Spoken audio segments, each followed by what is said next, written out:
Ya, terima kasih Anda masih bersama kami di Lobby Belajar Lebih Memahami dan masih bersama dengan teman-teman dari komunitas hidroponik Surabaya. Pak Yoso, saya bisa minta dijelaskan ini alat-alat apa saja yang ada di depan ini, Pak? Ya. Jadi pada prinsipnya di hidroponik itu ada dua teknik. Teknik apa itu? Teknik berhidroponik. Yang pertama adalah teknik statis. Airnya itu statis. Jadi airnya diam gitu. Terus yang kedua adalah sistem alir. Oke, contohnya mungkin ada di depan kita ya, yang statis di depan yang di depan ini ya. Yang di depan ini airnya statis, nutrisinya statis, diam di dalam bak. Di dalam bak Jadi saja. tidak perlu alat apapun. Mungkin yang perlu dilakukan adalah pengayaan oksigen agar dalam dipercik-percikkan sedikit itu supaya oksigennya itu terlarut lebih banyak, supaya akar tanaman itu juga butuh oksigen, bisa terserap nutrisinya. Terus yang kedua, yang di tower ini contohnya salah satu yang sederhana juga, tidak memakan tempat. Ini bisa menampung sekitar 36 titik tanaman. 36 titik tanaman. Ini salah satu sistem alir. Jadi air itu dipakai pompa akuarium itu dipompa ke atas, akhirnya airnya turun ke bawah, mengalir seperti air hujan, dan itu akan menetes di akar-akar tanaman itu, dan itu akan menjadikan sumber nutrisi untuk tanaman itu. Itu aja. Jadi ada dua sistem. Jadi ada dua sistem, statis dan juga yang sistem alir. Alir ya, dan yang ini. Kalau yang ini apa ini, Pak? Yang di depan saya ini. Yang di depan saya yang ini, jadi untuk persemaian dalam hidroponik ini sebetulnya ada bahan-bahan untuk persemaian, contohnya ini rock wool. Rock wool ini ya? Ya, rock wool itu adalah batuan dari tambang yang dipanaskan sampai kurang lebih 1000 derajat Celcius, akhirnya menjadi seperti wool ini. Jadi ini media tanamnya begitu ya? Media tanamnya dari batu, dan ini kalau kita biasanya membuat kembang gula itu Mas, yang di jalan-jalan gula itu seperti itu ya? Seperti itu, cara membuat seperti itu ya, terus dipadatkan seperti ini. Nah ini nanti seperti yang tadi ditayangkan, ya, dipotong-potong seperti dadu, ukurannya 2x2 cm. 2x2. Terus dikasih pakai pakai pulpen atau pakai lidi itu dilubangi kurang lebih setengah senti untuk terus bibitnya dimasukkan di dalam itu, terus dikasih air, tidak terlalu basah juga tidak terlalu kering. Caranya gimana mengetahui? Setelah dikasih air diangkat saja sampai airnya itu tidak menetes, baru diletakkan di nampan. Itu untuk tahap persemaian. Itu tahap persemaian berapa lama biasanya Pak yang dibutuhkan? Tahap persemaian itu sampai pecah bijinya. Bijinya pecah. Biji pecah nanti akan tumbuh daun daun lembaganya. Daun lembaga itu daun di biji itu belum bisa dikenalkan matahari langsung. Jadi masih... Setelah nanti muncul daun sejati itu baru dikenalkan sinar matahari langsung itu. Jadi mungkin kalau yang daun lembaga itu cukup dikenakan 1 atau sampai 3 jam. Kalau yang sudah muncul daun sejati itu boleh bisa lebih dari 6 jam. Untuk proses penanaman biji sampai akhirnya tumbuh daun tembaga tadi, itu berapa lama prosesnya Pak? Rata-rata 2 sampai 3 hari sudah pecah. 2 sampai 3 hari. Hidroponik itu. Kemudian ketika sudah tumbuh itu akarnya dan daunnya kemudian dipindahkan. Iya, kalau sudah masuki tahap berikutnya, setelah persemaian ada tahap berikutnya, tahap peremajaan. Tahap peremajaan itu daunnya dan nutrisinya itu berbeda. Jadi kalau tadi pakai nutrisi yang kecil, istilahnya ukurannya kecil, misalnya kita nyebutnya 221, jadi 2 mili untuk 1 liter. Tapi kalau sudah remaja kita tambahkan menjadi 551, kalau istilahnya di hidroponik itu 5 mili nutrisi A, 5 mili nutrisi B, itu dicampur dengan 1 liter air. Dan itu bisa dimasukkan dalam alat, dalam potnya seperti ini. Potnya itu ya, jadi rock woolnya ini tadi yang sudah dipotong 2 itu dimasukkan di dalam sini. Nanti dimasukkan terserah boleh diguli ataupun seperti ini stereofoam boleh, yang penting ini nanti tersentuh dengan nutrisi untuk peremajaan. Kalau bilang nutrisi 1:1 itu apakah yang ini Pak? Ini di depan ini ada nutrisinya ini A dan B dipisah, karena ini kalau terlalu pekat akan membentuk garam lagi, makanya dipisah. Dan untuk 2 set ini A dan B ini untuk 1000 liter air. Jadi memang komposisi larutannya itu sangat sangat sedikit. Jadi untuk 1000 liter air itu hanya membutuhkan 2 kilo. Oke, baik. Beda kalau kita di tanaman konvensional mungkin satu tanaman bisa 1 sendok, 2 sendok itu ditabur. Kalau gitu ya? Kalau sudah hidroponik itu sudah berlebih. Makanya kelebihan hidroponik itu selain menghemat nutrisi juga menghemat air, karena tanaman hidroponik ini airnya tidak dibuang percuma. Tapi kalau ada yang bilang teknik hidroponik ini mahal, kemudian ribet gitu Pak, benar tidak sih seperti itu? Kalau untuk skala industri memang iya, tapi kita untuk di KHS ini karena mayoritas untuk dikonsumsi sendiri, kita kenalkan 3M untuk berhidup hidroponik, yaitu mudah, murah, dan menyenangkan. Mudah, murah, dan menyenangkan. Ya, itu yang kita sosialisasikan supaya orang mau untuk bertanam hidroponik. Jadi kalau orang kenal hidroponik, pertama langsung mikirnya mahal. Nah, kita akali. Contohnya kalau kita menggunakan rock wool, ini pasti ini impor dan juga mahal. Kita akali dengan contohnya sekam bakar yang murah. Ataupun kalau punya kursi yang rusak, sponnya itu bisa digunakan sebagai media tanam. Jadi selain rock wool ini bisa alternatifnya sekam bakar bisa, spon gitu ya. Spon itu bisa. Tapi nanti hasilnya akan berbeda. Sama saja. Tidak? Jadi kelebihan hidroponik itu media tanam yang digunakan itu tidak memerlukan hara yang ada di tanah.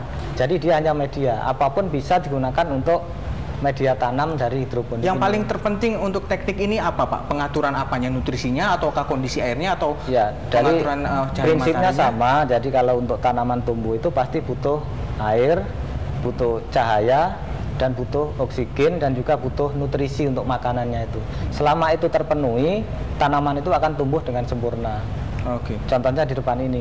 Jadi karena prinsipnya hidroponik itu bertanam tanpa tanah dan bebas pestisida, maka kita upayakan benar-benar tanaman itu bebas pestisida dan tidak menggunakan tanah. Ya, jadi media misalkan kita punya pecahan batu bata itu bisa digunakan, pecahan genteng ataupun yang tadi spon-spon itu bisa digunakan. Kalau tidak, itu hanya sebagai media saja. Media saja, karena tidak diserap oleh tanaman. Saya coba tanya ke Bu Hana, kalau tadi Pak Yoso bilang hidroponik ini mudah, murah, menyenangkan, apakah itu juga yang dialami sama Bu Hana? Iya. Ya tentunya, karena saya mulai juga dengan alat-alat yang sederhana ini karena saya merasa wow bisa ya ternyata untuk jadi tanaman yang jadinya bagus seperti di gambar-gambar. Nah itu jadi mulai dengan ini, setelah itu saya lanjut dengan yang memakai yang sistem air mengalir. Jadi awalnya Ibu coba dengan yang statis dulu, kemudian dengan air yang mengalir. Berhasil dengan yang statis, saya mulai dengan ini. Itu dari awal memang selalu dapat support dari teman-teman atau gimana Bu? Dari awal mencoba ini eksperimen? Ya, itu mulai dari workshop. Pulang dari workshop kita dapat yang begini, kita praktekkan. Itu karena sudah di starter kit itu kita sudah ada semua. Jadi tinggal mencoba untuk menanam. Setelah berhasil atau kita ada kesulitan atau ada masalah, posting aja di grup. Nanti dibantu oleh teman-teman untuk solusinya. Oh gitu. Pak, kalau misalkan air yang mengalir ini ini kan kendala kalau misalkan listrik padam gitu, bagaimana Pak? Apakah nanti dalam tempo berapa jam gitu akan ada perubahan bentuk sayurannya atau bagaimana? Jadi maksimal kalau listrik mati tanpa air, di dalamnya kan masih ada rock wool. Rock wool ini bisa menyimpan air. Nah, itu maksimal 3 jam. Kalau lebih dari 3 jam, kita lakukan pengguyuran secara manual. Jadi kalau misalkan di buana itu ada pakai paralon tadi yang disampaikan, paralon yang mengalir itu kalau sampai habis listriknya mati, itu dikocor dari ujungnya itu supaya ada aliran. Itu kalau di atas 3 jam, kalau selama 3 jam insya Allah sayur masih bertahan untuk hidup itu. Perawatannya rumit atau tidak sih kalau Ibu Hana sendiri yang berkebun di rumah hidroponik ini jika dibandingkan dulu dengan Ibu teknik lain ya? Pada prinsipnya sama. Kita juga perlu mencintai tanaman-tanaman kita, telaten dengan kita juga setiap hari ya ngelihatlah mereka, karena ini juga makhluk hidup yang kita juga harus cintai. Jadi kita juga harus cintai karena itu juga secara tidak langsung akan berpengaruh dalam tumbuhannya itu sendiri ya Pak ya. Kalau ini Pak, hamanya yang paling sering menyerang ini hama apa ya Pak ya? Jadi gini, hama itu yang paling banyak biasanya kalau yang sawi-sawian biasanya ada leaf miner itu yang kayak membatik di dalam daun, itu di dalam daun. Terus kalau yang kedua kayak ulat, ya kayak ulat, kayak kupu itu. Nah, karena hidroponik ini sudah dideklarasikan bebas pestisida, kita tidak menggunakan pestisida, benar-benar dapat. Jadi kita menggunakan pestisida seperti bawang putih yang direndam 2 hari bisa disemprotkan ke tanaman. Tapi itu tidak untuk membunuh serangga, tapi hanya mengusir. Jadi kita tidak membunuh. Jadi makanya kadang-kadang produk hidroponik itu juga pun ada yang berlubang-lubang karena dimakan ular. Kalau kualitas sayuran atau buah sendiri jika dibandingkan dengan organik itu apakah sama atau berbeda? Sama saja, cuma sistem tanaman. Jadi kalau organik, karena organik butuh organisme dan mikroba, jadi pupuk yang pupuk kandang dan lain-lain itu akan diurai oleh mikroba, baru diserap oleh tanaman. Tapi dalam berhidroponik itu berbeda. Jadi nutrisi sudah larut dalam air dan itu langsung bisa diserap oleh akar tanaman. Itu bedanya saja. Makanya tumbuhnya kalau hidroponik pasti lebih cepat, dan yang tumbuh pertama biasanya daun.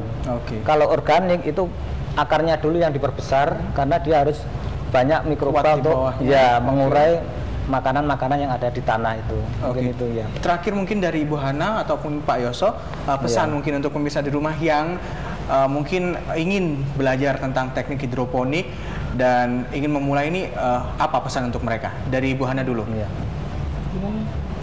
Mungkin bagi pemirsa yang ingin belajar teknik hidroponik seperti Ibu Hana, apa pesan yang mungkin bisa Ibu bagikan kepada teman-teman pemirsa di rumah yang ingin memulai teknik ini?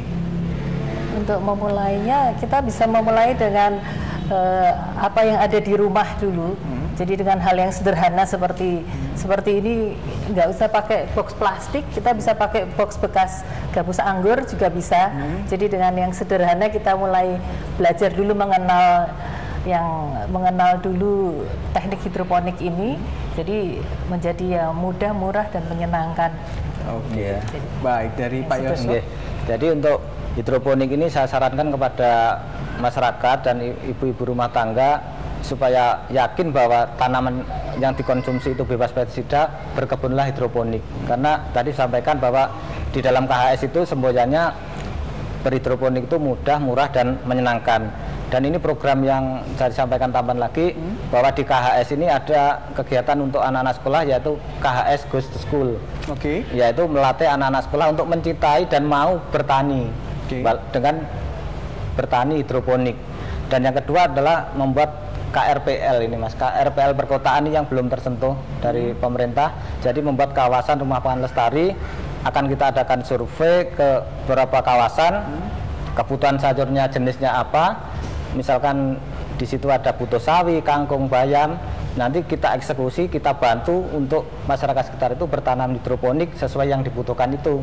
Kalau ini khawatirnya di survei ternyata butuhnya sawi, kangkung, bayam, tapi yang ditanam selada. Dan berarti memang harus kalau masyarakat ingin mengetahui lebih banyak tentang hidroponik atau membutuhkan bantuan teman-teman dari KHS, silakan langsung saja melihat Facebook Facebook hidroponik Surabaya. Sekali lagi terima kasih atas waktunya bersama kami Pak Yoso dan Ibu Hana. Semoga informasi ini bisa bermanfaat untuk pemirsa di rumah. Dan pemirsa, di segmen selanjutnya akan hadir dari DKP Kabupaten Sidoarjo yang memiliki inovasi dalam menjaga lingkungan di Sidoarjo. Inovasinya apa? Tetap bersama kami di Lobby Belajar Lebih Memahami.